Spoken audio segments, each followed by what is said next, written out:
Assalamualaikum warahmatullahi wabarakatuh. Teman-teman sekalian, Alhamdulillah, pada kesempatan yang berbahagia ini kami akan menyampaikan kembali satu adab sebelum tidur.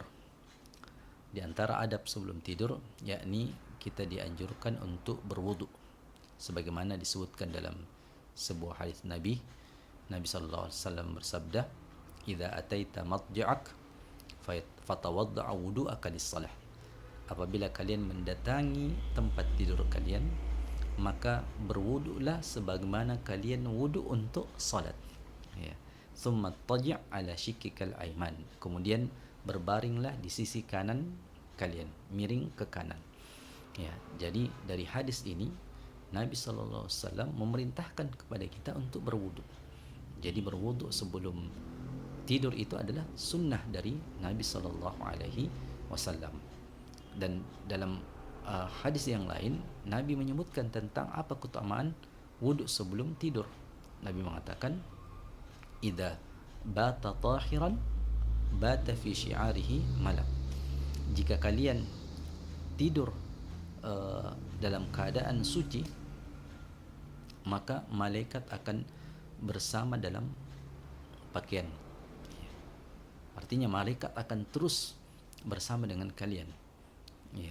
Falam yastayqidu illa qala malak. Dan tidaklah engkau bangun kecuali malaikat berdoa, Allahumma ighfir li ibadika fulan. Ya Allah, ampunilah hambamu si fulan ini. Fa innahu bata tahiran. Karena sungguhnya dia tidur dalam keadaan suci. Dalam riwayat yang lain disebutkan, la yanqalibu sa'atan minal lail illa qala malak. Tidaklah dia tidur, tidaklah dia membalikkan badannya kecuali malaikat akan berdoa, Allahumma ighfir li ibadika fulan. Ya Allah, ampunilah hambamu si fulan ini. Ya, subhanallah.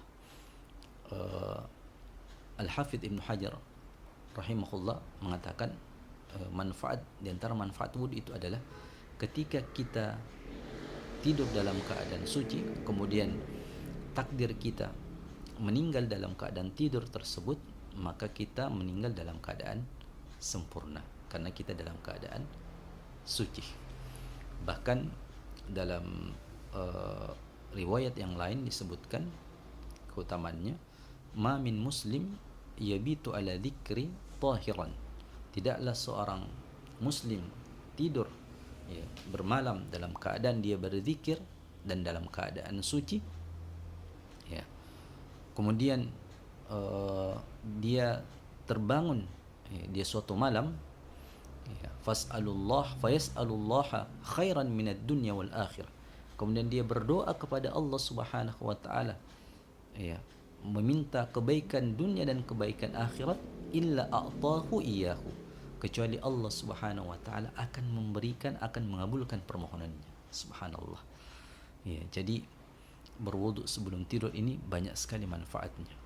Ya, di samping kita diampuni, ya, didoakan oleh malaikat untuk diampuni dosa-dosa kita. Ya, kalau kita terbangun di malam hari kemudian kita berdoa kepada Allah Subhanahu wa taala, maka Allah akan mengabulkan permintaan kita. Ya, berwudu ini memang kelihatannya ringan, tetapi ya terkadang berat.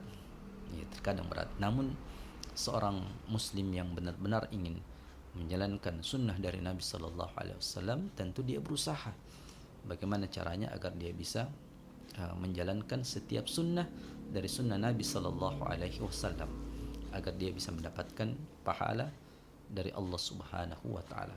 Semoga Allah Subhanahu wa taala memberikan kepada kita taufik dan hidayahnya untuk senantiasa mengamalkan sunnah-sunnah dari Nabi sallallahu alaihi wasallam, agar kita mendapatkan kecintaan dan ampunan dari Allah Subhanahu wa taala. Sebagaimana Allah Subhanahu wa taala berfirman, "Qul in kuntum tuhibbunallaha fattabi'uni yuhibbukumullah wa yaghfir lakum." Ya, jika kalian mencintaiku maka qul in kuntum tuhibbunallaha fattabi'uni, jika kalian cintai Allah, maka ikutilah Nabi sallallahu alaihi wasallam, maka Allah akan mencintaimu dan mengampuni kesalahan-kesalahanmu. Demikian, semoga bisa bermanfaat. Barakallahu fikum. Assalamualaikum warahmatullahi wabarakatuh.